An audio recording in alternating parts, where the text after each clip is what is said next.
1975 సంవత్సరంలో super star Krishna Vijaya Nirmala తీసినటువంటి దేవదాసి cinema శరవేగంతో shooting జరుగుతుంది. షూటింగ్ అనగానే ఆర్టిస్ట్ అనేటువంటి కాంబినేషన్ జగ్గయ్య ఇందులో వచ్చారు. ప్రముఖమైన వ్యక్తి జగ్గయ్య అంటే ఒక అభిమానం సూపర్ స్టార్ కృష్ణకి విజయ నిర్మల కూడా. ఎందుకంటే వాళ్ళ సినిమాల్లో రెగ్యులర్గా ఆయన ఒక ఆర్టిస్ట్. అలాగే పదండి ముందుకు అని చెప్పేసి ఒక సినిమాలో అవకాశం ఇచ్చింది కూడా ఆయనే. కృష్ణ అందులో ఒక చిన్న అతిథి పాత్రలో నటించారు. సో ఈ సినిమాకి వచ్చేటప్పటికి ఆయనకి షెడ్యూల్ ఎలా ఇచ్చారంటే 12 గంటలు 3 గంటలకు వెళ్ళిపోతారు. ఈ లోపల షూటింగ్ చేసుకోవాలి. విజయమలకి దర్శకురాలుగా ఇది ఒక వినూత్న ప్రయోగం.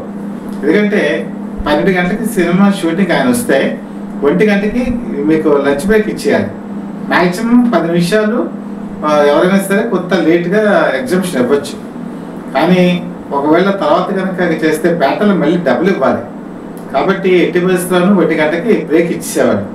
1 గంట నుంచి 2 వరకు లంచ్ టైం, మళ్ళీ 2 నుంచి 3 వరకు ఆయన పార్టీ ఎంతవరకు ఉందో అంతవరకు చేసి వెళ్ళిపోవాలి. దీంతో సినిమా షూటింగ్ బాగా మందుకండ అయిపోయింది.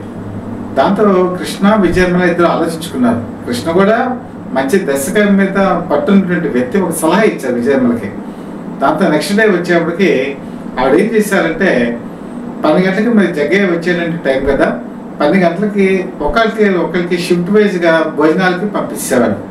పంపించేసి అందరూ కూడా కరెక్ట్గా జగ్గయ్య వచ్చే టైంకి భోజనాలతో సహా అన్ని రెడీ చేసుకొని తినేసి ఉండేవారు. జగ్గయ్య తెలియక వచ్చి 12 గంటలకి షూటింగ్లో పాల్గొని 1 గంటకి బ్రేక్ ఎప్పుడు ఇస్తారని ఎదురు చూసేవాడు. కానీ 1 గంటకి బ్రేక్ ఉండేది కాదు. 2, 3 చకచక సీన్స్ అన్ని తీసుకెళ్ళిపోతున్నారు.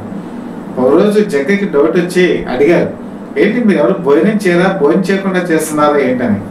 అప్పుడు విజయంలో చెప్పారన్నమాట, సూపర్ స్టార్ కృష్ణ ఇచ్చిన ఐడియా ఇది, మీకు ఎక్కడ కూడా ఇబ్బంది కలగకుండా అలాగే షూటింగ్ ఇబ్బంది కలగకుండా ఈ విధంగా మేము ఏర్పాటు చేసుకునేటప్పటికీ జగ్గయ్య గారు కూడా చాలా హ్యాపీగా ఫీల్ అయ్యారు. ఎందుకంటే సూపర్ స్టార్ కృష్ణ స్మార్ట్నెస్, ఆయన తెలివితేటలు, ఆయన ఎక్కడ కూడా ఏదో హాస్యగా చెప్పి మీరు ఖచ్చితంగా 4, 5 వరకు ఉండాలి అని ఆయన మనసు చిన్నపరచడం ఇష్టం లేక చిన్న అడ్జస్ట్మెంట్తో ఏం చేశారంటే ఆ షూటింగ్ని సజావుగా జరిగేట్టుగా చేశారు.